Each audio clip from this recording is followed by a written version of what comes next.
ఉత్తరప్రదేశ్‌లో హిందూ ఆడపిల్లల్ని ట్రాప్ చేస్తున్న మరొక వ్యవహారం బయటపడింది.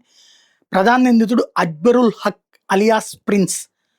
ఇతను చేతికి కాషాయ రక్షతాడు ధరించి, హిందూ పేర్లు ఉపయోగించి తనను తాను హిందూగా చూపించుకుంటూ, హిందూగానే పరిచయం చేసుకుంటూ యువతుల్ని ప్రేమ, పెళ్లి, ఉద్యోగాలు అన్నటువంటి పేరులతో మోసం చేసి, అశ్లీల వీడియోలు రికార్డులు చేసి బ్లాక్‌మెయిల్ చేశాడని తేలింది.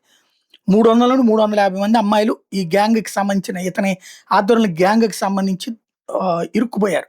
వాళ్ళని లైంగిక దోపిడీకి గురి చేయడమే కాకుండా బలవంతంగా వ్యభిచారం చేయించాడు. ఇతర రాష్ట్రాలు, విదేశాలకు, నేపాల్ వంటి వాటికి కూడా ట్రాఫికింగ్ చేసినట్టు ఆరోపణలు ఇప్పుడు.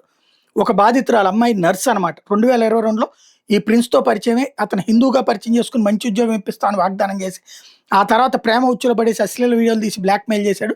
పెళ్లి గురించి అడిగితే గ్యాంగ్ రేప్ చేయించి ఆ వీడియోలు పెట్టి బ్లాక్‌మెయిల్ చేశాడు. దాంతో ఆమె పోలీసులకు కంప్లైంట్ చేసింది నేరుగా. ఆమె తన ఫిర్యాదులో అక్బరుల్ మరి అతని సోదరుడు కలిసి 300 మందికి పైగా యువతులతో ఇట్లాంటి మోసాలు చేశాడని ఫిర్యాదు చేసింది. దీంతో పోలీసులు 8 మంది మీద ఎఫ్ఐఆర్ కట్టారు. అక్బరుల్ని అరెస్ట్ చేసి జైలుకి పంపించారు. దర్యాప్తు పూర్తి చేసి మరిన్ని చర్యలు తీసుకుంటామని చెప్పారు. ఈ కేసును రాజస్థాన్ అజ్మీర్ కేసుతో పోలుస్తున్నారు. ఎందుకంటే అక్కడ కూడా సేమ్ ఆర్గనైజ్డ్ ర్యాకెట్గా నడిచింది. నిందితుడు ఎంఐఎం నాయకుడిగా కూడా చెప్పారు. కొన్ని వేదికల్లో ఏబీపీ న్యూస్ సహా ఇతర మీడియా ఛానల్స్, ఆజ్ తక్, ఇండియా టుడేలో అయితే ఈ వార్త ఇప్పుడు వచ్చింది ఉత్తరప్రదేశ్ది.